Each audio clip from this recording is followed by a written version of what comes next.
Growing up as a wee lad, I had the fortune of being put smack dab in the middle of the Nintendo DS boom. The DS had a great library of games for both seasoned and casual gamers.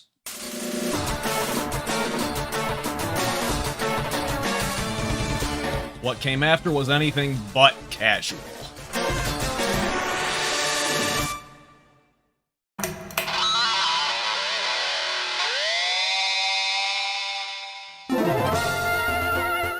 Ahoy there! The Nintendo 3DS was a somewhat controversial handheld when it came out, but it eventually cemented itself as one of Nintendo's finest handhelds. In fact, it was their last dedicated handheld when the Switch came out. So, what propelled the 3DS to glory? What's the state of the 3DS in 2025? Why do I not like it? Everyone, this is Nintendo 3DS. The Nintendo 3DS was the next evolution of the DS, and the final branch of the Game Boy lineage. It had power slightly better than the Wii, which made it more suitable for 3D games. Speaking of 3D, the 3DS came out in the middle of the 3D fad brought on by the movie Avatar. However, the 3DS used stereoscopic 3D without the need of glasses. This technology was witchcraft to 13-year-old me. The biggest problem with this glasses-free 3D approach was that it could cause eye strain and/or headaches. Nintendo claimed that the use of the 3D mode could pose harm to the vision of children ages 6 and younger, but this was mostly liability malarkey. The first 3DS kept with a tried-and-true clamshell design started by the DS Lite, but now featured an analog circle pad and buttons on the lower screen bezel. The home button was cribbed from the Wii Remote and takes users back to the home menu. That fixed my biggest criticism of the original DS. Its home menu is useless because you can't go back while playing a game and you can't return to the main screen since it forces you to turn off the DS and turn it back on. With the 3DS, it behaves like any modern console user interface. Good. Cameras were carried over from the DSi and were expanded on with the AR cards. When using the AR Games app, these cards allowed different objects to appear in the 3DS camera. Nintendo also made these cards printable in a larger size. You could download the card and print it onto a piece of paper. A fun little 5-minute diversion. Oh, and the 3DS was backwards compatible with original DS games and DSiWare games. Unfortunately, the launch of the system was pathetic. It cost as much as a Wii did back in 2006 at $250 and had a pitiful launch lineup. Steel Diver? Asphalt 3D? Madden NFL Football? Only a quarter of the launch games are worth playing. Nintendo soon realized the error of their ways and slashed the price down to $170 while giving those who paid the launch price access to the 3DS Ambassador program and 10 free NES and Game Boy Advance games. However, they were the only GBA games on 3DS Virtual Console and remained locked to Ambassadors. After the price cut, the 3DS really started to gain momentum, especially since the game output was getting better. Nintendo churned out the 3DS XL 1 year later, with it being a bigger 3DS, obviously.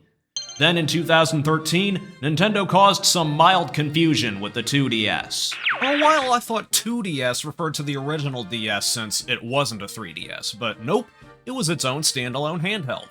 This slice of burnt toast only played games in 2D, ditched the clamshell design, and actually launched in Japan last. But it was more of a budget-friendly way to play 3DS games without any concern of eye strain. I saw a lot of these when Smash 4 was big. Then, Nintendo revealed the new 3DS in 2014. The new 3DS featured upgraded hardware, enhanced stereoscopic 3D with face tracking, and a trackpoint nub called the C-Stick. It also had a built-in NFC reader for amiibo and swappable faceplates. I would have loved to accessorize a new 3DS, but alas. At roughly the same time, Nintendo launched the new 3DS XL, which was basically a bigger new 3DS. It cost $200 at launch and was actually cheaper than the non-XL new 3DS, but the new 3DS line had much more reasonable prices. And then there was the new 2DS XL. Odd because there wasn't a non-XL new 2DS, but it brought back the clamshell design and offered up some sexy limited editions. Again, the new 2DS XL served as the budget option. It actually came out after the launch of the Nintendo Switch, being the last hurrah for the 3DS family. The 3DS line was discontinued in 2020, with combined sales of nearly 76 million units worldwide. It didn't sniff the DS, but it sure as heck beat the PlayStation Vita. And so, in the year of our Lord 2025, this is my new 3DS XL. I found this at a yard sale ages ago, and I barely use this thing. Why? Well, because everyone's moved on to the Switch, and they'll eventually move on to the Switch 2 at some point. And also because the games that I inherited from the previous owner are a mixed bag. I'll get to that in a bit. Anyway, since it's 2025, Nintendo essentially shut down all online functionality for this thing. The eShop is gone, and Nintendo Network was shut down in April of 2024. While you can still connect to the internet and transfer Pokemon, online play is done. Stick a fork in it. Since I get my primary dose of gaming from PC, and the fact that it's usually an inch away from me, I spend most of my time playing around on PC as opposed to literally everything else. I don't have a lot of reason to play games on my 3DS, especially since I don't travel a lot. This also means I don't use it to play DS games. Well, I do, but I don't play either of those often. I'm not gonna pretend that I don't know about 3DS modding and homebrew, but I'm also not gonna pretend that I follow it closely. I could have tried emulating various 3DS games for this video, but Nintendo torched the only 3DS emulator I knew, and I'm not willing to spend a shit ton of money to mod my 3DS for direct capture. I know in the past I've said I've moved beyond pointing a camera at a screen, but this time I've got no choice. This is the part where I show off my games, or a small selection of them, and try to play them in front of a camera. Let's start things off with Star Fox 64 3D, developed by Q Games and published by Nintendo. This is an excellent remake of the 1997 N64 game with new graphics and authentically bad voice acting. Unfortunately, I'm not as adept at 3D compared to the N64 game. I don't know, man, something feels off with using the circle pad in lieu of a true analog stick. It's not as precise. It's serviceable, yeah, but it throws my N64 muscle memory through a loop. But hey, I'm talking about Star Fox, that's actually par for the course. It does have gyro controls, but that served as a predecessor to the controls in Star Fox Zero. I can only imagine how bad that feels, let alone trying to play this on camera. I'm not quite used to how 64 3D controls, but it's a great game for the system.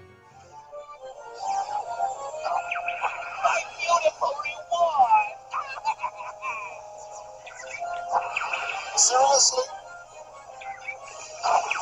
I can't lose! The Glindros! I'll take care of the bomb now! Next up is Super Mario 3D Land from Nintendo. This fixed camera 3D platformer made great use of the system's 3D effects by including some isometric rooms that trick your eyes into thinking some platforms are close by. You can actually see where the blocks really are. Direct camera captures can't do these effects justice. Sadly, this is where my enjoyment of the game ends. Like I've said in the past, I can't stand playing 3D Mario games. Maybe it's because my depth perception's taken a hit over the years, or maybe I just suck and overcorrect to my death. But while this is technically a 3D Mario game, the level designs are more linear than past 3D Mario games. While not my cup of tea, 3D Land is a good Mario game that takes advantage of the 3DS hardware.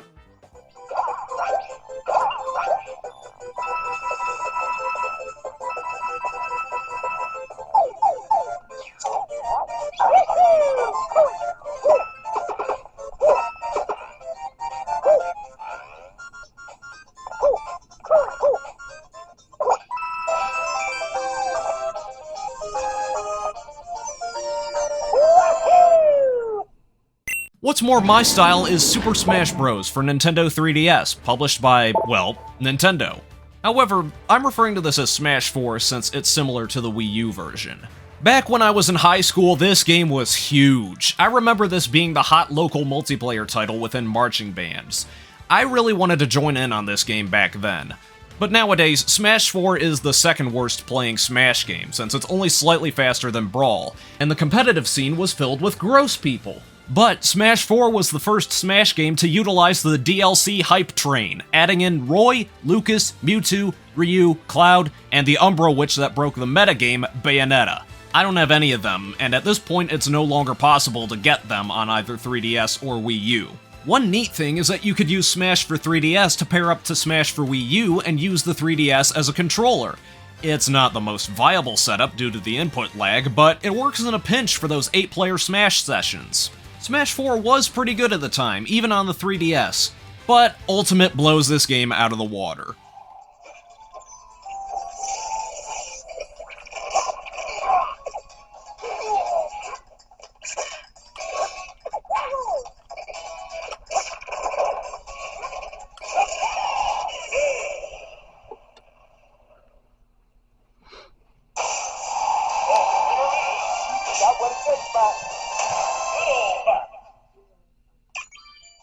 Next up is LEGO City Undercover: The Chase Begins, developed by TT Fusion. Nintendo initially published this game on Wii U, and the 3DS got an exclusive prequel to the console game. LEGO City Undercover on either system is an open-world game where you play as undercover cop Chase McCain. It's basically like GTA, minus the guns, booze, and hookers. This is not only another similar LEGO game from Traveler's Tales, it's also one of those games I classify as too big for its britches. The map of LEGO City is pretty large, especially for a handheld. The problem is, because it's on a handheld, the performance suffers. And the loading times, oh my god, the loading times are egregious. And because this is a LEGO game from Traveler's Tales, that means it's got some of the most uninspired game design of any video game. And I don't care if it's a kid's game. For instance, I couldn't figure out how to wiretap for the life of me. Trying to move the 3DS around while capturing footage was a no-go, and I just gave up. There was no Grand Theft Auto on 3DS, but then again the PlayStation Vita didn't have one either. The Wii U version of this game is better, and even the multi-platform re-releases were better. But this LEGO game can't compare to LEGO Star Wars: The Complete Saga. Sorry.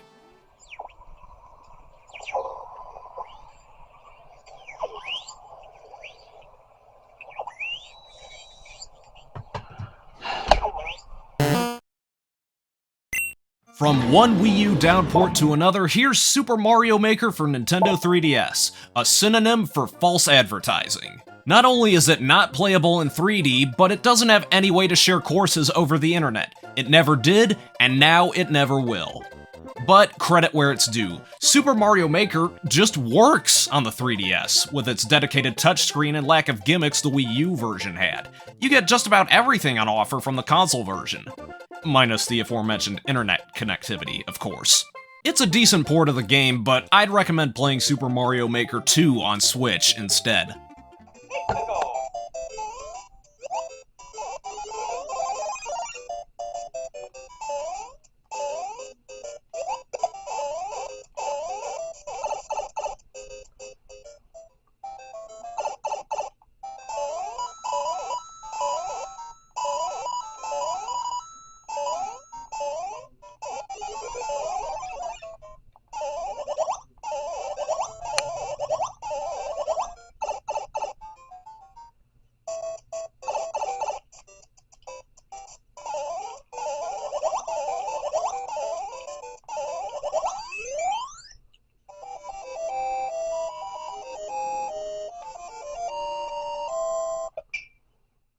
Next is Kirby Planet Robobot from Nintendo and HAL Laboratory. Real quick, I was originally going to highlight Metroid Samus Returns, but I just don't really vibe with the gameplay of Metroid.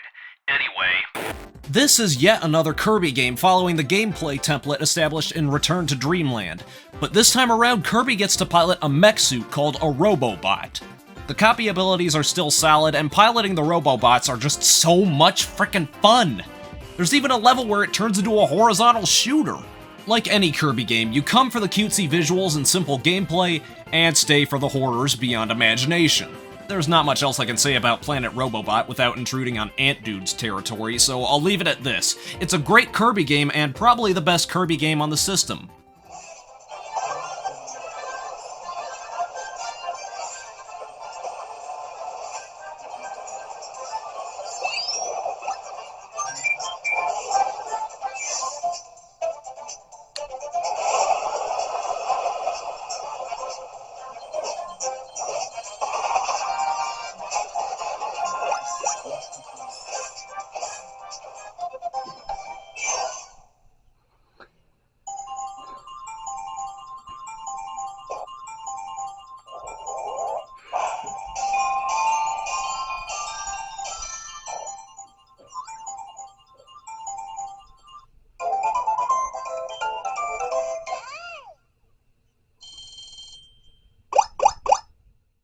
Last game I want to highlight is Pokemon Omega Ruby from Nintendo and Game Freak. Omega Ruby is the game I have, but there's also Alpha Sapphire. These two games are remakes of the third generation Pokemon games on Game Boy Advance. In my mind, the first 4 generations of Pokemon are the ones best known by people of my generation. I was never the biggest fan of Pokemon since the main games require a lot of commitment and growing up with the series to get the best enjoyment. But after playing a certain fan game, I went back in with a fresh mindset as to how a Pokemon game works. Omega Ruby and Alpha Sapphire play like X and Y and Sun and Moon with a 3D representation of the Hoenn region that doesn't look like a bunch of interconnected tiles. In some areas you are constrained to grid movement like the old games, but in most areas you have free analog movement with a circle pad. And yep, this is Pokemon with its rock, paper, scissors style combat. It's a bit slow, but it's serviceable. Since I don't own any of the other 3DS installments, I can't tell you whether or not you can trade to those games. Omega Ruby and Alpha Sapphire are great remakes of Gen 3, but don't forget, this is the one which had, quote, too much water.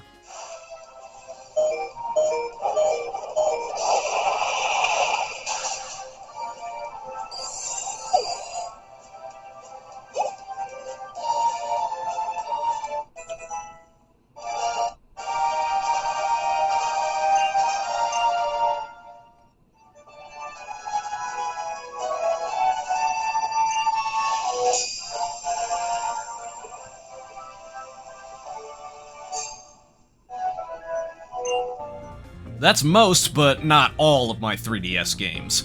But what accessories came with the system over the years? I'll start with this new 3DS XL sized carrying case that I got when I bought my new 3DS XL, which holds the games, the handheld, and the AR cards. It's a tight fit, but it works. The new 3DS XL had no AC adapter, if memory serves me right, so I'm glad mine had one. It's the one that works with the DSi family and the rest of the 3DS family. In the age of USB-C, I don't want to go back to proprietary charging ports. There were a couple of accessories that tried to solve the twin stick problem early on, with the first one being the Circle Pad Pro, which added another circle pad. Why did everyone make such a fuss about this? I don't get it. And quite annoyingly, I now have to take the 3DS back out again to put the game in. Okay, now I'm starting to get the hate, but I'd be remiss if I didn't say it was essential for Monster Hunter. The 3DS XL got its own Circle Pad Pro since the XL was a bit on the tubby side, and the new 3DS line didn't need them thanks to the IBM ThinkPad-inspired nub, and they worked with the games that made use of the Pro. The other twin-stick problem accessory was a plastic stand included with Kid Icarus Uprising. It was basically an apology for stylus controls that gave you carpal tunnel. Then there's the Amiibo reader, which coincided with the launch of Smash 4. It's an NFC reader for Amiibo figurines and cards, since the 3DS didn't have such a reader. The new 3DS had NFC reading built in, so it makes no sense to own both if you have a new 3DS. And, well, that's actually it for the accessories. So what if you want a 3DS for yourself in 2025? Well, first off, it depends on whether or not the 3D effect hurts your eyes. That'll dictate which model you'll want to spring for. Second off, these systems have held their value surprisingly well. Third off, the 3DS is region-locked, so don't go in expecting to play North American 3DS games on a Japanese 3DS, or vice versa. So, what should you look out for if you're hunting for a 3DS? Original 3DS models, including the XL, are not ideal since they have slightly weaker hardware and lack the other features of the new line.